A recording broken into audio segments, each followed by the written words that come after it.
Bahay kubo or nipahat or payag in Visayan languages is a stilt house.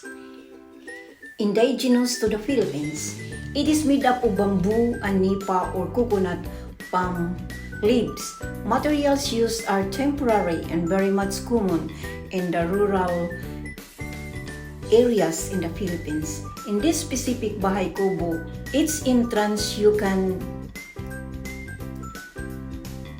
see directly the fascinating bahay kubo, fenced with cacahuate or Madre de cacao species at the back and both sides, and a bamboo split at the front side. Enclosed with an area covering 758 square meters, presently the area is cleared ready to be planted with various vegetables.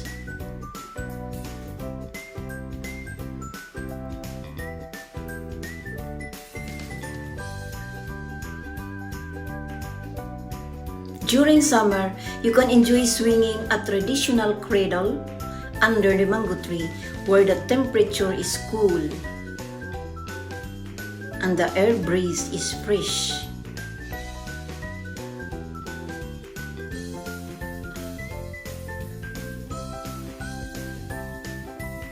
When you're outside on the lawn of the bahay kubo, at a distance of its southeast horizon, you can glance at the perfect view overlooking cascading and beautiful mountains. With its lush forest covered with its overflowing canopy, at early morning and very late afternoon till the whole night, the entire canopy is covered with fog and dew. And the foot of the mountain lies a vast green of rice, and after a trifle of months it turns into a golden field for rice ready to harvest.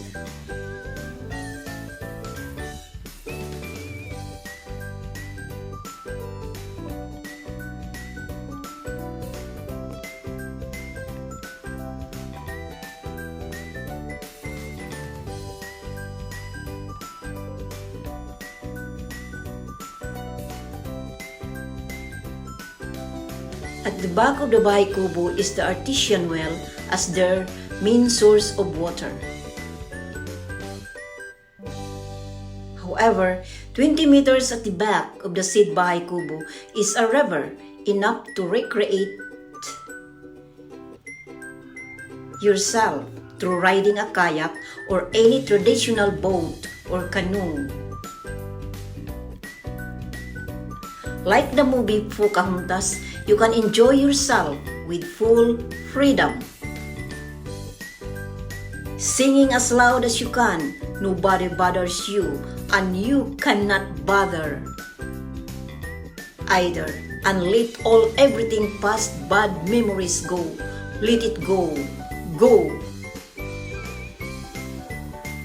You can navigate the river, breathing fresh air and cool breeze within its vicinity. It is the best place to meditate, especially writers, to reminisce about the past and their solitary hour, and a suitable place for retirees. During the day, you can hear sweet songs of the birds, and during the night, it is the crickets that sing to lull you to sleep. It is far from the noise of the city, a congested place which is uncomfortable for the aged.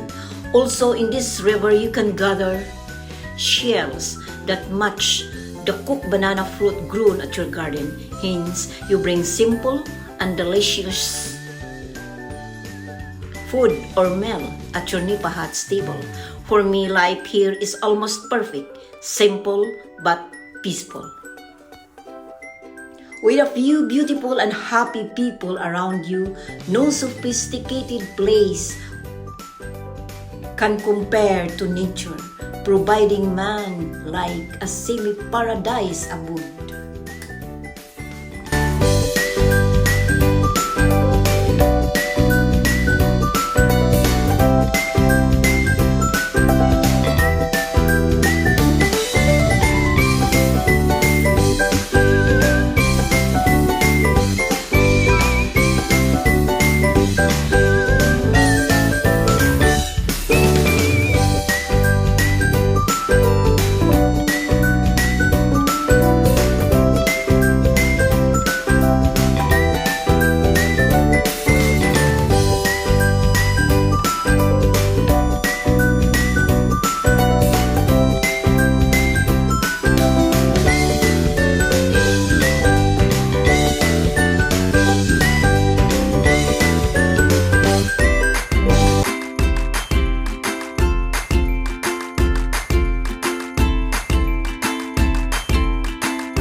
of bahay kubo is small, yet it can accommodate a big family, even family of 6 or 7.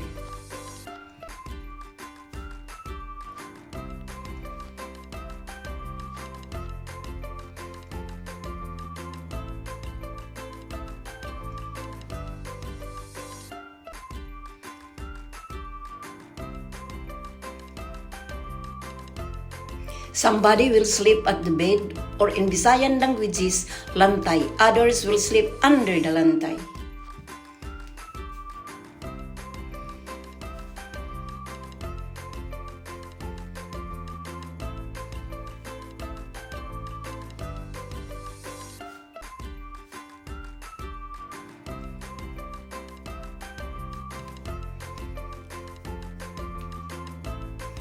Others use the dining table while others sleep on the floor. And still others sleep on the attached benches. Mostly family living here is poor with low income but happy to a very happy family because they have strong spirit of family ties, help with home chores, eat, sleep, joke, sing, tell stories and riddles, discussing things, giving advice together with the family members. Bahay Kubo has also a famous folk song written in Tagalog language. A writer in Tagalog language once said, "Kahit ang bahay mo'y isang kubo, kung ang nakatira ay tao, daig ang palasyo na ang nakatira ay kuwago." Thank you. God bless us all.